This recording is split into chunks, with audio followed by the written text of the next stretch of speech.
श्री गणेश दत्त गुरुभ्यो नमः.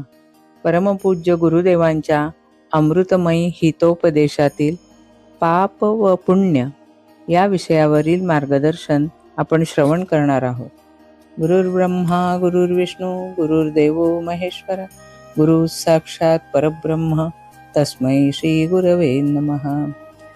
प्रत्येक मनुष्यामध्ये दोन प्रवृत्ती वास करून असतात.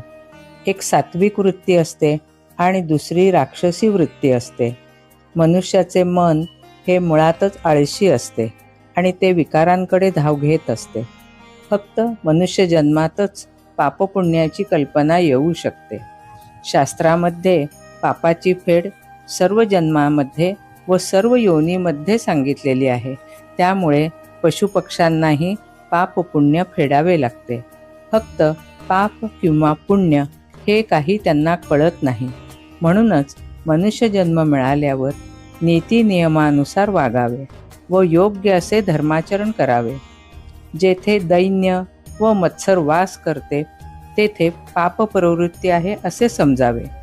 पापी लोक शुभ अशुभ असे काही मानत नाहीत. त्यांचा स्वभावच दुसऱ्याला कमी लेखण्याचा असतो. कोणाचे चांगले होत असेल तर ते त्यांना सहन होत नाही.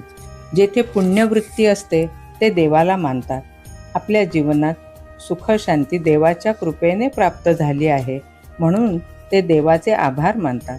आपल्याला अधिक चांगले कसे करता येईल, लोकांचेही कल्याण कसे करता येईल याचा ते सतत विचार करतात. देवाच्या दृष्टीने सर्व लोक समानच असतात. देवाचा न्याय कधीच चुकत नाही. आपण कोणत्या प्रकारात बसतो हे ज्याचे त्यांनीच ठरवावे. त्यासाठी पुण्य फार वाढवू नये व पाप शिल्लक ठेवू नये म्हणून निष्काम कर्म करावे.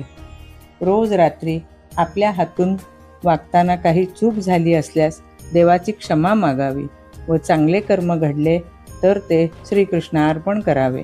श्री गुरूंचे अथवा देवाचे नामस्मरण करावे. एकदा नामस्मरणाची सवय लागली की हातून पापकर्मे घडत नाहीत. पाप व पुण्य यांची बेरीज वजाबाकी कधीच होत नसते. हे दोन्हीही भोगूनच संपवावे लागते. संशय घेणे, दारिद्र्य येणे हे पाप आहे, तर सुख शांती समाधान हेच पुण्य आहे. शेवटी कर्तव्य श्रेष्ठ आहे. श्री रामकृष्णार्पणमस्तु.